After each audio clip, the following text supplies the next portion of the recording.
Tribuners, mari berkenalan dengan Waiku. Siapa dia? Dia merupakan tukang sapu tertua di kampus Unpati. Tepat pukul 6.00 waktu Indonesia Timur, Waiku bergegas ke Universitas Patimura Ambon. Tak ada perkuliahan di jam segitu tentunya, karena Waiku masuk lebih awal untuk mengerjakan tugasnya sebagai tukang sapu. Perjalanan menuju kampus berjuluk Orang Basudara itu kurang lebih 18 menit dengan menumpangi angkot dari rumahnya di Talagapangi, Kecamatan Teluk Ambon. Ongkos angkot Rp5.000 jauh lebih tinggi dari tahun sebelumnya. Tahun ini Waiku genap berusia 77 tahun. Bukan usia muda untuk melakukan pekerjaan fisik. Terlebih area yang harus dia bersihkan juga terhitung luas. Namun Tribuners, tuntutan hidup memaksa perempuan dengan 7 orang cucu itu untuk tetap kuat bekerja.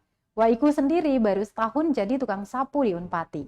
Pekerjaan itu diambil setelah saudaranya menawarkan lowongan pekerjaan, terlebih upah yang didapat masih jauh lebih baik dibandingkan menggarap kebun. Alhasil, dia memilih meninggalkan pekerjaannya sebagai petani dan bergabung dengan buruh sapu lainnya. Selepas bekerja, Tribuners, Waiku dan sejumlah rekan lainnya selalu menyempatkan diri beristirahat di area taman. Di situ, dia menyantap bekal makanan yang dibawa. Taman itu pun seperti menjadi kantor mereka, tempat beristirahat sekaligus menitipkan sapu dan perangkat kebersihan lainnya. Tepat pukul 16.00 waktu Indonesia Timur, tentunya Waiku bergegas pulang ke rumah.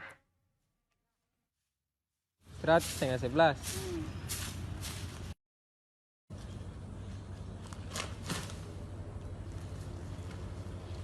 Download Tribun X sekarang, menghadirkan lokal menjadi Indonesia.